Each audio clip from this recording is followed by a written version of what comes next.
যেখানে প্রণাম করবে পঞ্চমঙ্গে, শাড়িতে ধুলো মাখার ভয়ে অনেকে পঞ্চমঙ্গে প্রণাম করো না। শাড়ি সারাদিনে ধুলো পড়ে যাবে, কিন্তু তোমার ভিতরে যে ভক্তিরূপ জলটুকু ঢুকে গেল, ওটা তুমি কোথায় পাবা? ওরা তুমি শাড়ি হাজার ঘন্টা তোমার জীবনে পাবা, মনে থাকে। এই পঞ্চমঙ্গে প্রণাম যত করবা, ততই তোমার দূষিত জল বেরিয়ে যাবে। ভক্তিরূপ জল এর ভিতরে প্রবেশ করবে। এইভাবে জল ফেলতে আর ঢুকাতে ঢুকাতে যেদিন পরিপূর্ণ হবে, সেদিন হবে ঘটস্থাপন।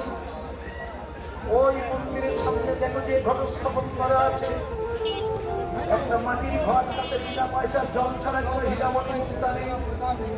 তার উপরে একটা অম্রপল্লব, তার উপরে একটা শীষফল, আবার ওই শিশির মাথায় লাল কোথানার সাথে কথা দিয়ে ঝুলিয়ে, এই হলো হিন্দুদের ঘটস্থাপন। কালী পূজা করলে ওই